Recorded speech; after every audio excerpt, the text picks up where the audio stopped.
Hello friends. ఎవరో అవసరం లేదు, మీరే చాలు మిమ్మల్ని తక్కువ చేసుకోవటానికి. మీలో ఉన్న ఆత్మన్యూనతను వదిలిపెట్టకపోతే మిమ్మల్ని మీరే అగాధంలోకి స్వయంగా తోసుకుంటారు.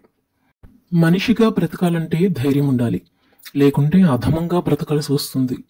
ముఖ్యంగా ఆత్మన్యూనత ఉన్నవారు అధమంగానే బతకాల్సి వస్తుంది. ఆత్మన్యూనత అనేది మనిషిని స్వయంగా నాశనం చేసే ఒక గుణం. పక్కవారు ఎదుటివారు అవసరం లేదు, తనను తానే చులకనగా చూసుకుంటాడు. ఆ వ్యక్తి తాను ఎందుకు పనికిరానని అనుకుంటాడు. తనలాంటి వాళ్ళు ఈ భూమి మీద ఉండకూడదనుకుంటారు. ప్రతిసారి బాధలు భయాలనే గుర్తుపెట్టుకుంటాడు. ఇదే ఆత్మన్యూనత లక్షణాలు. ఇవన్నీ వదిలిపెడితే గాని మీరు సంపూర్ణమైన మనిషిలా బ్రతకలేరు. బాధలు భయాలు తలుచుకోవటం మీ ఆనందాన్ని పీల్చిపిప్పి చేసే విషకీటకాలతో సమానం.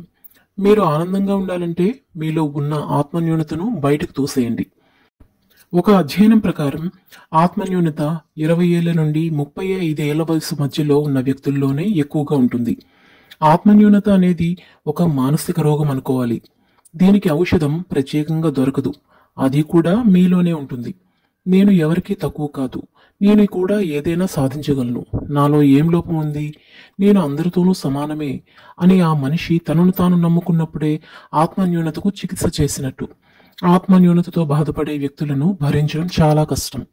ఆత్మన్యూనతతో బాధపడేవారు ఒక పట్టాన ఏ విషయాన్ని ఒప్పుకోరు, అడుగు ముందుకు వేయరు, నిత్యం సమస్యలను బాధలను తలుచుకుంటారు. ఇలాంటి వారు జీవితంలో ఏదీ సాధించలేరు, పరిస్థితులతో రాజీపడి బతికేస్తూ ఉంటారు. ఇలా ఉంటే మనిషి జన్మ ఎందుకు? మనిషి జన్మ ఎత్తాక ఏదో ఒకటి సాధించి తీరాలి. మీరు ఏదైనా సాధించాలంటే మీలో ఉన్న మాయదారి రోగం ఆత్మన్యూనతను బయటికి తోసేయాలి. ఆత్మన్యూనత అతిథిలాగా ఏదో ఒకసారి వచ్చిపోదు, నిత్యం మన లోపలికి వస్తూ పోతూనే ఉంటుంది. అది వచ్చిన ప్రతిసారి స్వాగతిస్తే మీలోనే తిష్ట వేసుకుని కూర్చుంటుంది. వెంటపడి తరిమితేనే మరొకసారి రావటానికి భయపడుతుంది. ఆత్మన్యూనత ఉన్నవారు విజయాలను అధికారాలను సంపాదించలేరు. ఆత్మన్యూనతను పోగొట్టుకోవాలంటే ముందుగా మిమ్మల్ని మీరు ప్రేమించుకోవాలి, మిమ్మల్ని మీరు గౌరవించుకోవాలి.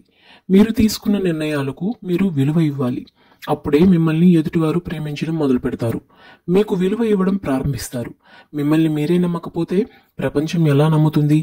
మీరు ఎలాంటి బ్రతుకు కావాలనుకుంటున్నారో అలాంటి జీవితం మీకు కావాలంటే ముందుగా ధైర్యాన్ని మీలో నింపుకోండి, ఆత్మవిశ్వాసాన్ని నింపుకోండి, నేను ఏదైనా చేయగలననే నమ్మకాన్ని నింపుకోండి.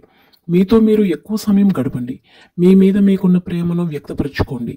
మీకు నచ్చిన దుస్తులు వేసుకోండి, నచ్చిన తిండిని తినండి. మీకోసం మీరు రోజుల్లో కొంత సమయాన్ని కేటాయించుకోండి. మీకు ఇష్టమైన పనులు మాత్రమే చేయండి. అప్పుడే మీరంటే మీకు ప్రేమ పుడుతుంది. ఆ ప్రేమ జీవితంలో ఏదైనా సాధించేలా చేస్తుంది. మీకు ఇష్టమైన పని ఏదైనా కావచ్చు, వంట చేయడం, దైవ ప్రార్థన, తోట పని, టీవీ చూడటం, పుస్తకాలు చదవడం, ఏదైనా సరే మీకు నచ్చిన పనిని రోజులో కనీసం 2 గంటలు చేసేందుకు ప్రయత్నించండి. మీ హృదయం విప్పారుతుంది, ఆ హృదయంలో సాధించాలన్న కోరిక పుడుతుంది, మీలోని శక్తి వెలికి వస్తుంది. అప్పుడే ఆత్మన్యూనత బయటికి పోతుంది.